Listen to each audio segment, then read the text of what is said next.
मुंबई नागपूर महामार्गावर बुलडाण्यामध्ये गाड्या अडकल्या। मुंबई नागपूर डोणगाव रस्त्यावर पाणी साचलेलं आहे, त्यामुळे वाहनांची कोंडी पाणी ओसरण्यास आता सुरुवात झाली आहे। बुलडाण्याच्या डोणगाव जवळील कांचनगंगा नदीला मागील 15 वर्षांमध्ये पहिल्यांदाच पूर आला। डोणगाव जवळून मादनीकडे जाणारा रस्ता त्यामुळे बंद झाला आहे आणि आता पूर ओसरतो। अकोला जिल्ह्यामधल्या पातूर तालुक्यामधील झरंडी गावाला पाण्याचा वेढा। नदी नाल्यांना पूर, अनेक ग्रामस्थांचा संपर्क तुटला। अकोल्यामधील बार्शी टाकळी तालुक्यामधील पिंजरडा नदीला पूर। बार्शी टाकळी ते पिंजर रस्ता पाण्याखाली, वाहतूक बंद। यवतमाळमधील घाटंजी पारवा आदिलाबाद मार्ग पुरामुळे बंद। येरणगावमधील नाल्याला पहिल्याच पावसामध्ये पूर। वाघाडी नदीच्या पुलावर पाणी, रस्ता वाहतुकीसाठी बंद।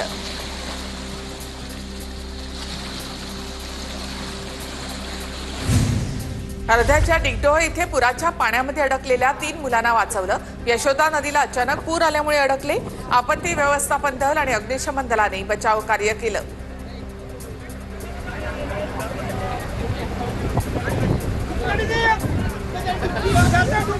वाशिम जिल्ह्यामध्ये मुसळधार पावसामुळे उतावळी नदीला पूर। परिसरातील शेकडो हेक्टर शेतामध्ये 4 ते 5 फूट पाणी साचलं। संपूर्ण शेती पाण्याखाली गेल्यामुळे शेतकऱ्यांचं मोठं नुकसान। वाशिमच्या फरशी नाल्याला मोठा पूर। बेलखेड वाशिम राज्यमार्ग बंद।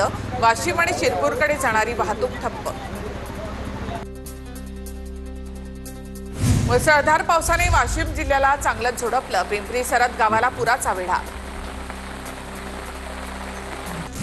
वाशिमच्या रिसोड तालुक्यामधील पिंपरी सरहद गावाला पुराचा वेढा।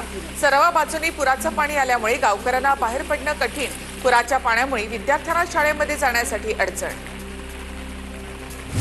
कोल्हापूरमध्ये पंचगंगेच्या पाण्यामध्ये आज एर्टिगा कार अडकली। शिंगणापूर हनुमंतवाडी या ठिकाणी पुराच्या पाण्यामध्ये कार अडकली।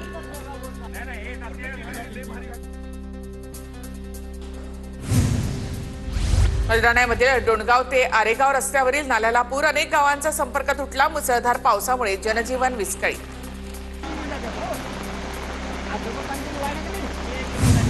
यवतमाळ जिल्ह्यामध्ये जोरदार पाऊस। दिग्रस तालुक्यामधील वडगाव शेतशिवार पावसामुळे शेतात पाणीच पाणी, शेताला तळ्याचं स्वरूप।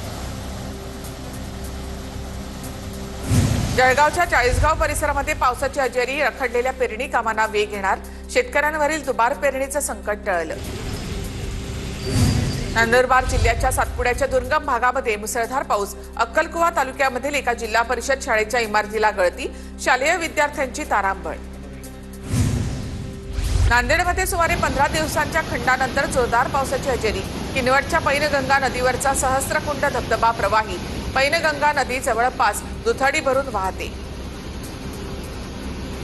नाशिकमध्ये संततधार पावसामुळे सोमेश्वर धबधबा ओसंडून वाहतोय। सोमेश्वर धबधबा परिसरामध्ये पुन्हा एकदा पर्यटकांची गर्दी, तर गंगापूर धरणामधून 1760 क्युसेक्स पाण्याचा विसर्ग। कोल्हापूरच्या राधानगरी धरण क्षेत्रामध्ये जोरदार पाऊस। धरणाच्या पाणी पातळीमध्ये मोठी वाढ। राधानगरी धरण 65% अधिक भरलं। धरण क्षेत्रामध्ये पावसाचा जोर आजही कायम।